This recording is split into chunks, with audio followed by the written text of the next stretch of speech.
السلام علیکم دوستوں، یہ ہمارا ناول صدائے عشق، جس میں محبت، درد اور جذبات کی ایک گہری کہانی چھپی ہے۔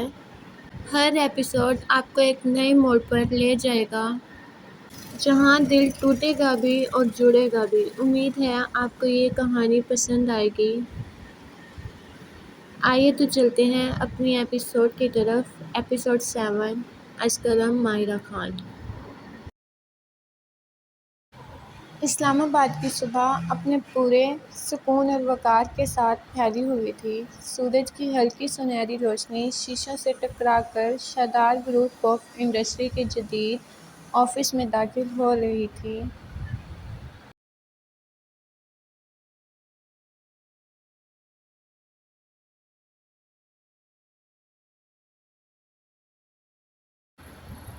گھڑی کی سوئیاں ٹھیک 10 بجنے کا اعلان کر رہی تھی اور آفس کا ہر فرد اپنی ذمہ داریوں میں مگن تھا۔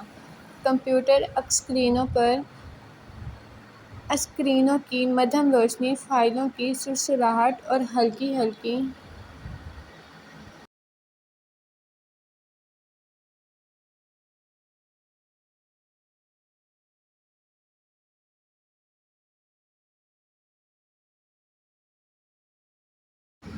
یہ سب مل کر ایک مصروف دن کی تصویر بنا رہے تھے، مگر اس منظم سکون کے درمیان ایک بے چینی بھی تھی، اور وہ بے چینی بلال اعظم کے وجود میں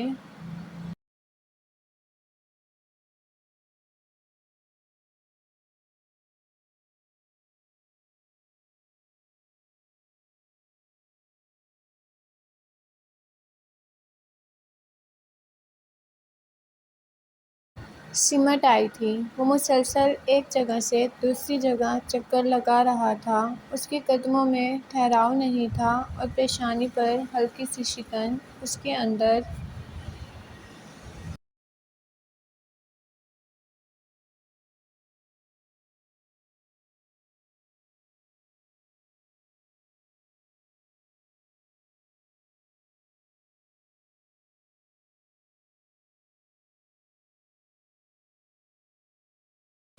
چلنے والے طوفان کی گواہی دے رہی تھی۔ اون خان ابھی تک آفس نہیں آیا تھا۔ بلال نے ایک گہری سانس لی، جیسے خود کو سمجھانے کی کوشش کر رہا ہو۔ وہ جانتا تھا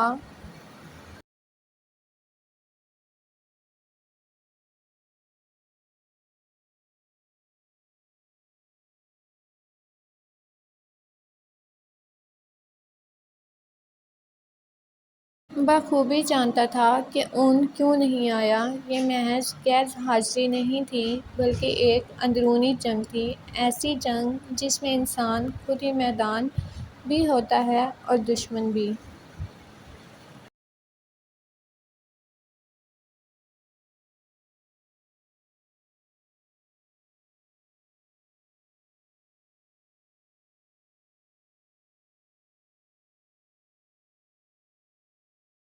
اس نے موبائل اسکرین پر نظر ڈالی۔ سر، آپ کب تک آئیں گے؟ آپ ٹھیک ہیں کیا؟ یہ 13واں پیغام تھا، اور اب تک کوئی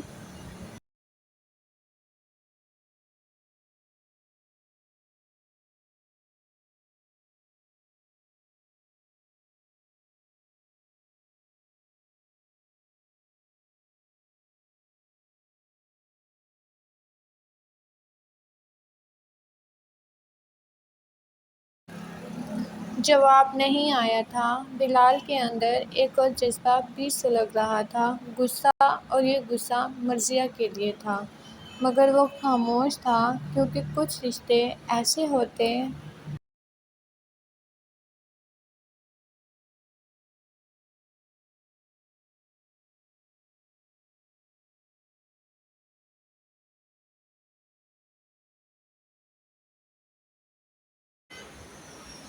جن کے بیچ بولنے کی اجازت نہیں ہوتی، اور مرضیہ ان کی عزت تھی۔ وہ ابھی کال کرنے ہی والا تھا کہ اچانک اس کی نظر سامنے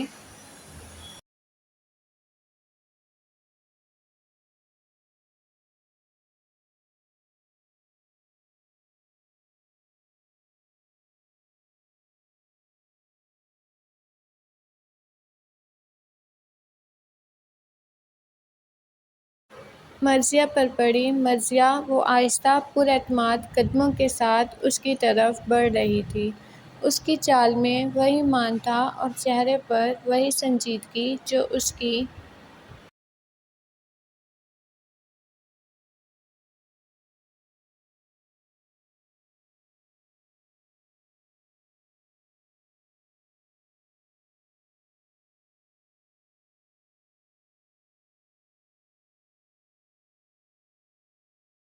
جو اس کی پہچان بن چکی تھی۔ وہ بلال کے سامنے آ کر رکی، ہونٹوں پر ہلکی سی مسکراہٹ مگر آنکھوں میں طنز صاف جھلک رہا تھا۔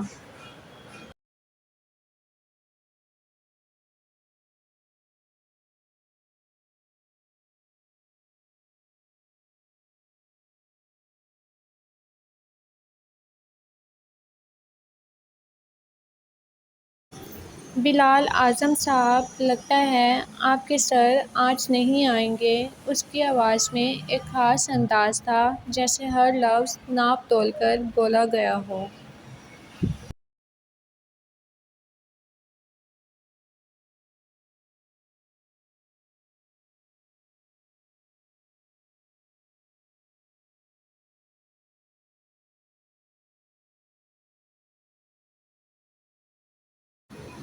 ویسے بھی وہ کل گھر میں بھی نظر نہیں آئے، لگتا ہے آج آفس میں بھی نہیں دکھیں گے، مگر کوئی بات نہیں، آپ تو ہیں نا ساری رپورٹ ان تک پہنچانے والے۔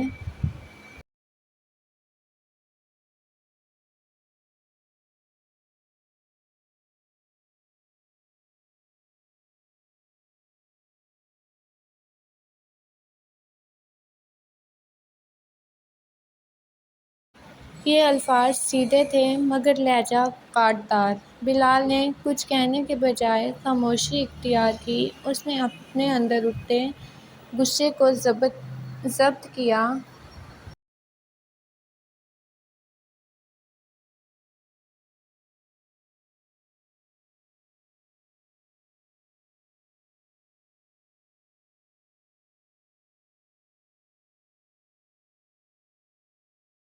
اور نظریں جھکا لیں۔ کبھی کبھی خاموشی ہی سب سے بڑی طاقت ہوتی ہے اور سب سے بڑی مجبوری بھی۔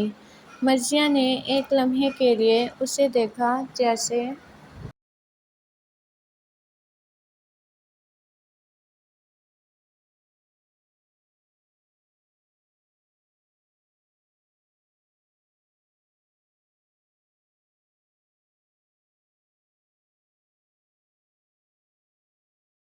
اس رد عمل کو جانچ رہی ہو، پھر لاپرواہی سے شانے جھٹکے۔ خیر چھوڑیں، اگر قاضیان صاحب آئے تو انہیں بتا دیجیے گا کہ میم ان کا انتظار کر رہی ہیں۔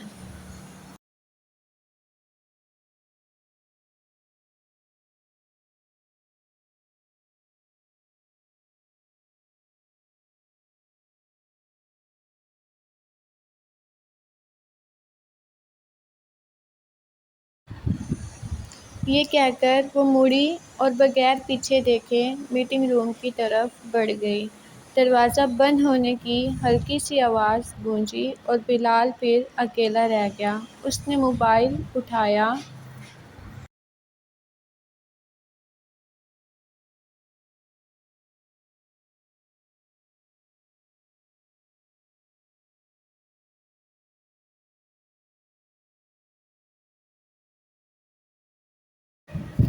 اور اون خان کا نمبر ڈائل کیا۔ اس بار اس کے چہرے پر صرف ایک ہی سوال تھا، آخر وہ لڑائی کب ختم ہوگی جو اون خود سے لڑ رہا تھا۔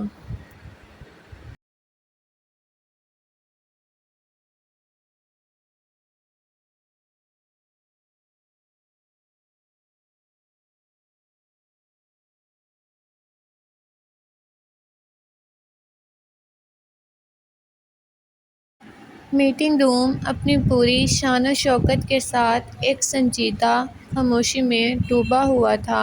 دیواروں پر نصب مدھم روشنی نہ صرف کمرے کو روشن کر رہی تھی بلکہ ماحول میں ایک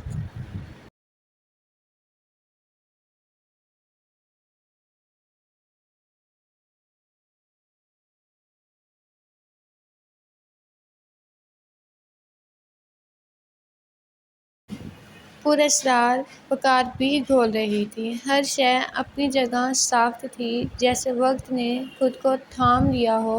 دائیں جانب سربراہی کرسی کے قریب والی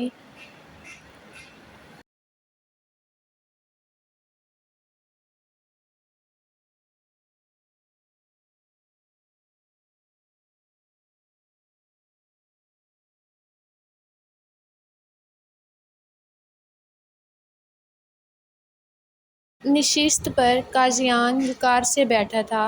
اس کے ہونٹوں پر ایک ہلکی سی مسکراہٹ ضرور تھی، مگر اس کے اندر کی بے چینی اس کی انگلیوں کی بے ترتیب حرکت سے عیاں ہو رہی تھی۔ وہ بظاہر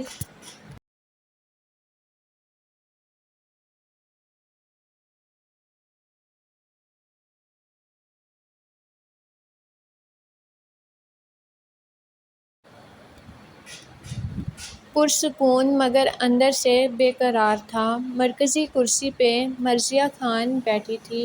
اس کا چہرہ نقاب میں چھپا ہوا تھا، صرف آنکھیں نمایاں تھیں، گہری، پراسرار اور کسی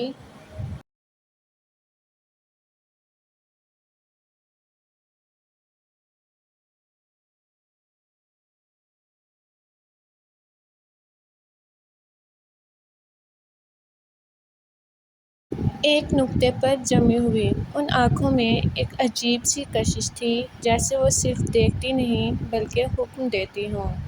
وہ خاموش تھی، مگر اس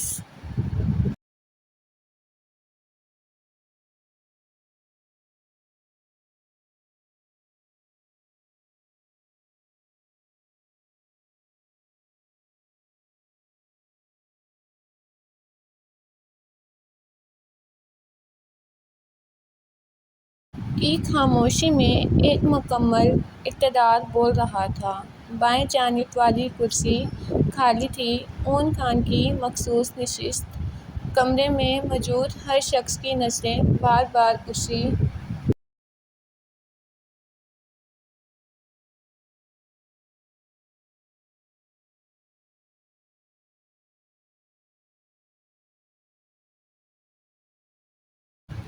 خالی کرسی کی طرف اٹھ جاتی تھی، جیسے اس کے بغیر یہ منظر نامکمل ہو، جیسے کسی اہم کردار کی آمد ابھی باقی ہو۔ میرا خیال ہے ہمیں میٹنگ شروع کر دینی چاہیے، مرضیہ۔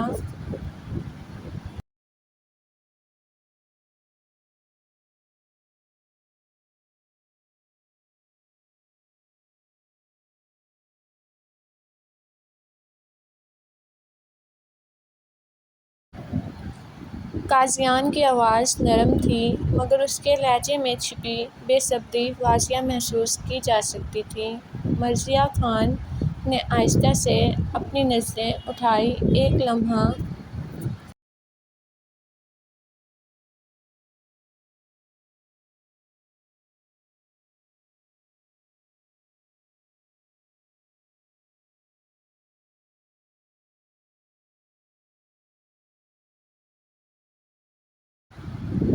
بس ایک لمحہ اس کی نگاہ قاضیان کی آنکھوں سے ٹکرائی، پھر بغیر ایک لفظ کہے اس نے ہاتھ کا ہلکا سا اشارہ کیا۔ انتظار کیا جائے گا۔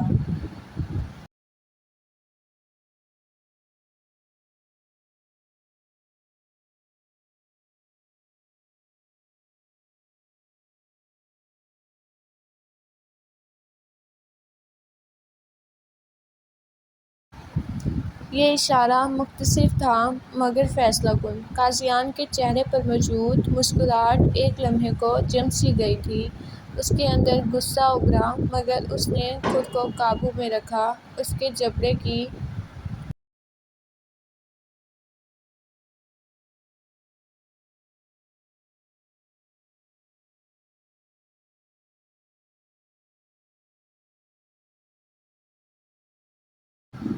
سختی اس کے ضبط کی خاموش گواہی دے رہی تھی۔ وقت جیسے سست پڑ گیا، 5 منٹ، مگر ہر سیکنڈ بوجھ بن کر فضا میں لٹک رہا تھا۔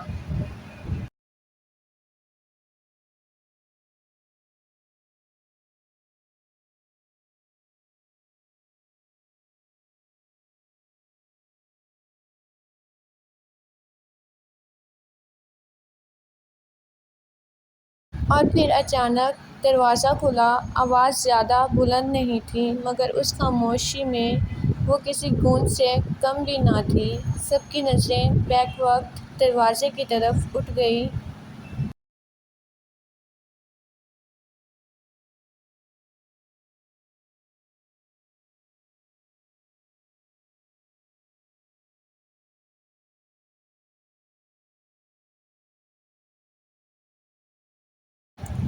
اون خان اندر داخل ہوا۔ اس کا چہرہ سپاٹ تھا، بے تاثر، جیسے جذبات اس کے قریب سے بھی نہ گزرے ہوں۔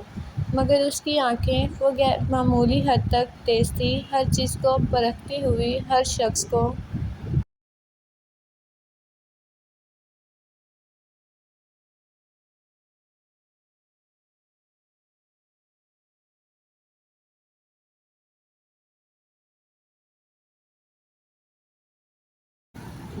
ہر شخص کی جانچتی ہوئی۔ سیاہ و سفید 3 پیس سوٹ میں ملبوس وہ محض ایک شخص نہیں بلکہ ایک موجودگی تھا، ایسی موجودگی جو کمرے پر حاوی ہو جائے۔ اس کے قدموں کی ہلکی چاپ بھی اس سناٹے میں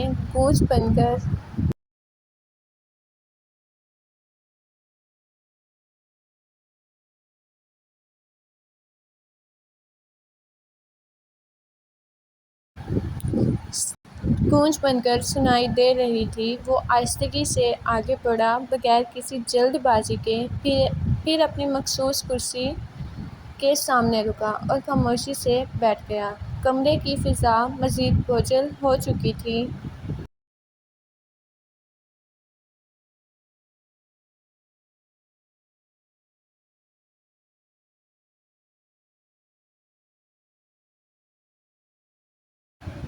جیسے ہر سانس کسی آنے والے طوفان کی پیشگی خبر دے رہی ہو۔ اور تب خاموشی نے خود کو سمیٹ لیا۔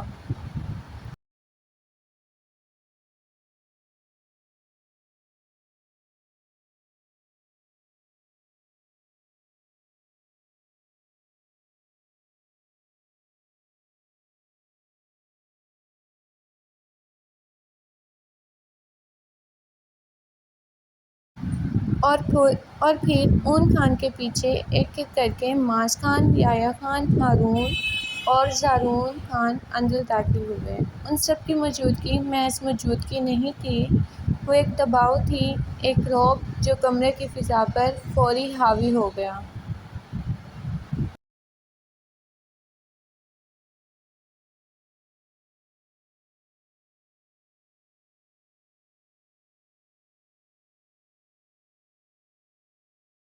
ان کے چہرے سنجیدہ تھے، آنکھوں میں ایک عجیب سی چمک تھی اور رنگت ہلکی سرخی لیے ہوئے، جیسے غصہ ابھی بھی اندر کہیں سلگ رہا ہو۔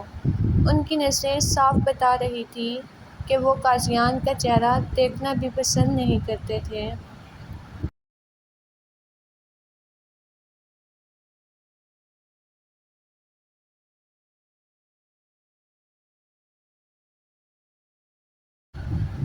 اور یہ سب صرف اون خان کی وجہ سے یہاں موجود تھے۔ وہی تھا جس نے انہیں سمجھا بجھا کر اس کمرے تک لایا تھا، ورنہ شاید آج منظر کچھ اور ہوتا۔ جیسے ہی وہ اندر آئے، سب سے پہلے قاضیان کے چہرے کا رنگ بدلا۔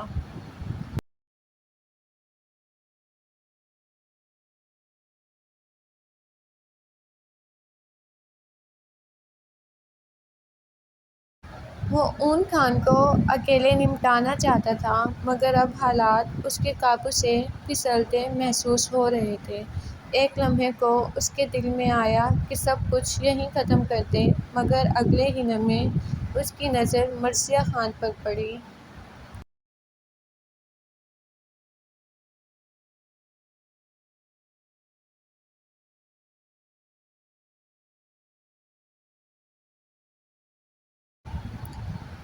اور وہ ٹھہر گیا۔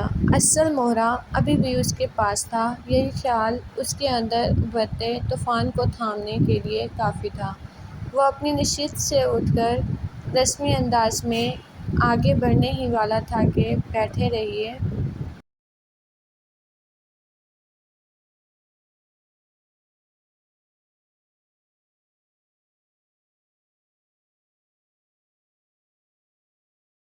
قاضیان صاحب، معاذ خان کی آواز کمرے میں یوں گونجی جیسے کسی نے خاموشی پر ضرب لگا دی ہو۔ لہجہ تیز تھا، کاٹدار اور طنز سے بھرپور۔ آپ وہی بڑی ہستی ہیں نا جنہیں اپنے سے چھوٹے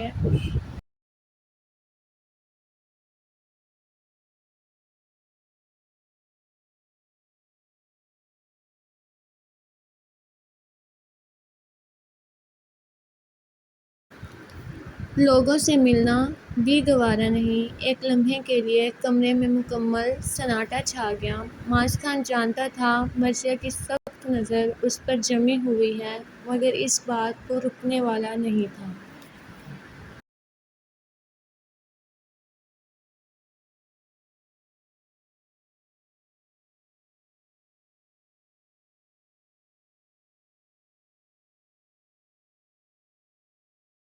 مرثیہ خان نے آہستہ سے اپنی نظریں اٹھائیں۔ اس نے ایک گہری نظر اپنے بھائیوں پر ڈالی۔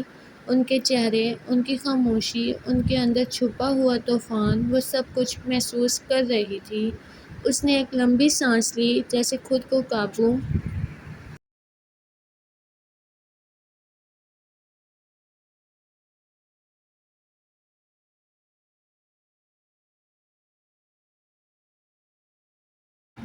میں لا رہی ہو۔ پھر اس کی نظریں اون خان کی طرف اٹھیں۔ میٹنگ میں آپ کا انتظار کیا جا رہا تھا۔ اس کی آواز میں ہلکی سی شکایت ضرور تھی۔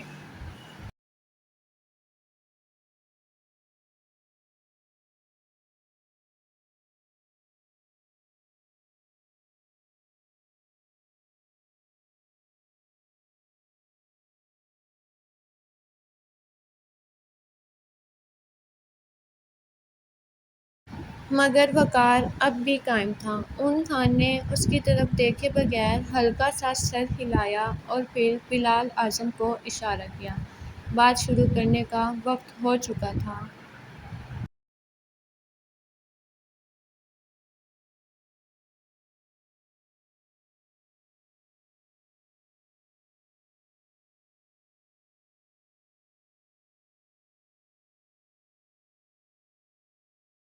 کمرے میں الفاظ گونجنے لگے۔ ایک طرف قاضیان کا مینیجر وضاحتیں دے رہا تھا، دوسری طرف بلال اعظم اپنی کمپنی کے نکات بیان کر رہا تھا۔ جملے بولے جا رہے تھے، مگر اصل کہانی خاموشی میں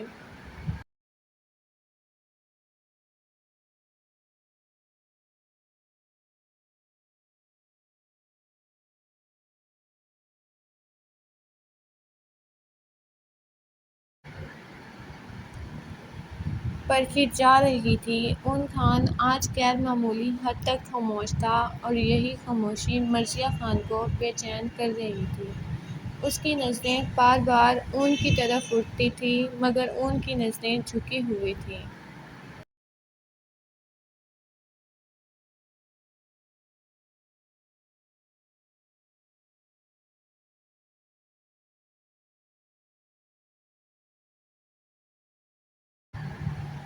یہ پہلی بار تھا۔ قاضیان بھی بار بار مرثیہ کے چہرے کی طرف دیکھنے کی کوشش کرتا، مگر جیسے ہی اس کی نظر معاذ خان کی تیز آنکھوں سے ٹکراتی، وہ فوراً سیدھا ہو جاتا۔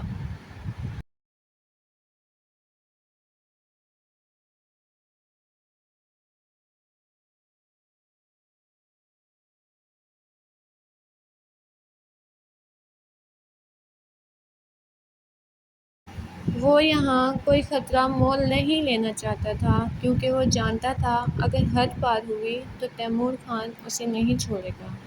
آخر کار دونوں طرف کے مینیجر خاموش ہو گئے تھے۔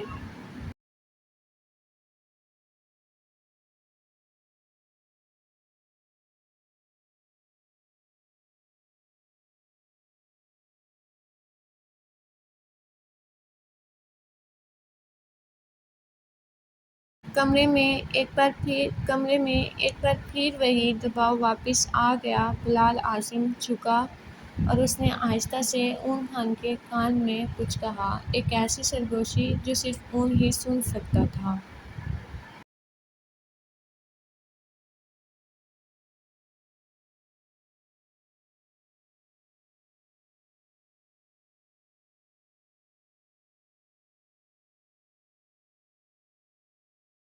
اون نے مختصر سا سر ہلایا۔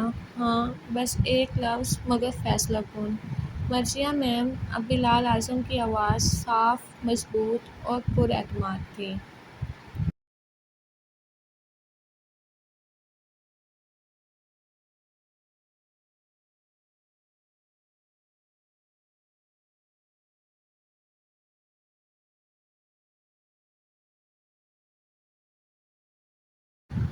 آپ پروجیکٹ کی ڈیل کو فائنل سمجھیں۔ مرثیہ کے دل میں ایک لمحے کی خواہش ابھری کہ یہ الفاظ اون خان خود کہے، مگر وہ اب بھی خاموش تھا۔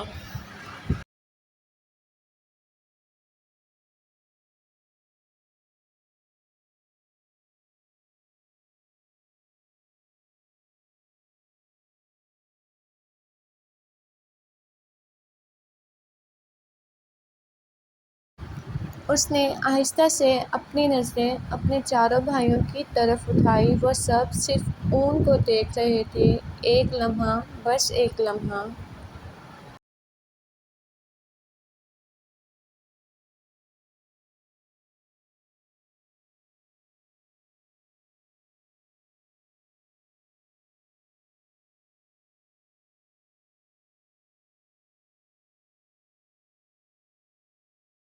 مرثیہ کی آنکھوں میں نمی اتری، مگر اگلے ہی لمحے اس نے خود کو سنبھال لیا۔ وہ سیدھی ہو کر بیٹھی۔ اس کی آواز اب پہلے سے زیادہ مضبوط تھی۔ ڈیل ڈن سمجھیے قاضیان صاحب۔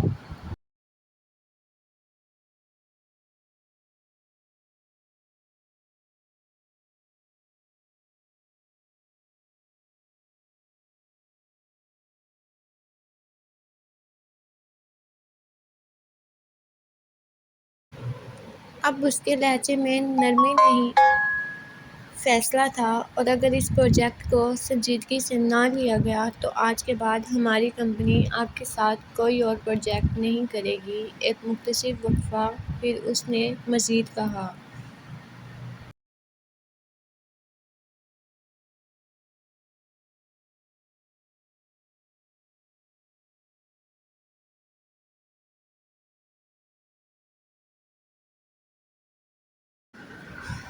یہ آپ کے لیے آخری وارننگ ہے۔ اس نے قاضیان کی طرف دیکھے بغیر یہ الفاظ ادا کیے، کیونکہ وہ ایک بات دیکھ چکی تھی، ایک چھوٹا سا اشارہ، مگر بہت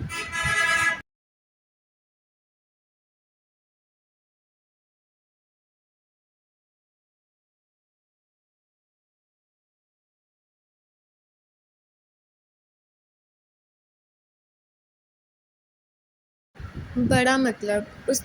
جب اس نے قاضیان کا نام لیا تھا تو ان کے ہاتھ مٹھی کی صورت میں سختی سے بند ہو گئے تھے، اور یہی اشارہ آنے والے طوفان کی خاموش خبر دے رہا تھا۔